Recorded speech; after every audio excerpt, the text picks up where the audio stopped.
Competition অঙ্কন প্রতিযোগিতা এই দুটিরই শংসাপত্র বিভিন্ন জায়গায় চলে যেতে হয়েছে, বিশেষ করে বিশ্বজিৎ দৈমারি। আমার মনে হয় যে আমরা যে শুরু করলাম সেটা খুব ভালো মতো হবে। আগামী বছর আরো সুন্দর করে পুরস্কারগুলি তুলে দেব প্রতিযোগীদের হাতে। আর যারা অংশগ্রহণ করেছে দেব, অর্থাৎ ফার্স্ট সেকেন্ড থার্ড ছাড়াও অল পার্টিসিপেন্টস।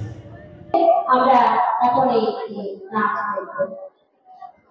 নেতাজী সুভাষচন্দ্র বসুৰ জন্মদিন আৰু এই দিনটো কেন্দ্ৰীয় চৰকাৰে পৰাক্ৰম দিৱস ৰূপে ঘোষণা কৰিছে। অসম চৰকাৰৰ ভাষিক সংখ্যালঘু উন্নয়ন বৰ্ডৰ পক্ষৰ পৰা আজিৰ দিনটো সমগ্ৰ অসমত আমি 16খন ঠাইত আমি আয়োজন কৰিছো আৰু গুৱাহাটী মহানগৰীত দুটা ঠাইত এই অনুষ্ঠান হৈ আছে। পাণ্ডুৰ ঐতিহ্যমণ্ডিত ৰেষ্টুৰেণ্ট কালীবাৰী প্ৰাংগণত আমি আজি দিনজোৰা কাৰ্যসূচীৰে এই অনুষ্ঠান পালন কৰি আছো আৰু কলনী বজাৰতো অনুষ্ঠান চলি আছে। কালাপাহাৰত ৰেষ্টুৰেণ্ট কালীবাৰীৰ এই অনুষ্ঠানত আমি ৰক্তদান শিবিৰৰ আয়োজন কৰিছো, কিয়নো নেতাজী সুভাষ চন্দ্ৰই কৈছিলে তোমৰা আমাকে ৰক্ত দাও, আমি তোমাদেৰ জন্য এনে দেব স্বাধীনতা।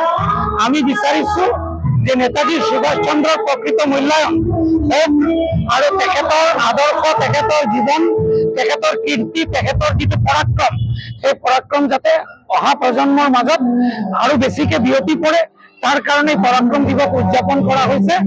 আজি দিনজোৰা কাৰ্যসূচীৰ মাজত অংকন প্ৰতিযোগিতা, বক্তৃতা প্ৰতিযোগিতা আছে আৰু ৰক্তদান শিবিৰ ইতিমধ্যে চলি আছে।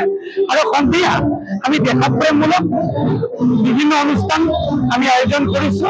আমি আশা কৰিছো অহা বছৰ ইয়াতকে ডাঙৰ আমি গোটেই সমগ্ৰ অসমত এই দিৱস পালন কৰিম।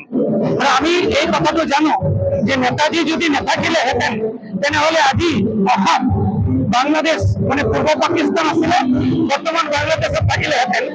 নেতাজী সুভাষ চন্দ্র শিলংলৈ আহি গোপীনাথ বৰদলৈৰ নেতৃত্বত নতুন চৰকাৰ গঠন কৰি যিটো তেখেতসকলৰ যিটো মুছলিম লীগৰ যিটো চক্ৰান্ত, সেই চক্ৰান্তক তেখেতে ব্যক্ত কৰি দিছিলে।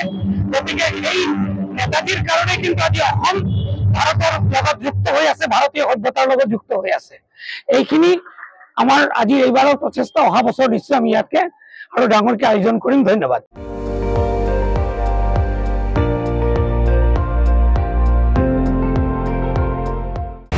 আপুনি চাই আছে ND24, সৰ্বশ্ৰেষ্ঠ নহয় সৰ্বোত্তমৰ দৌৰ।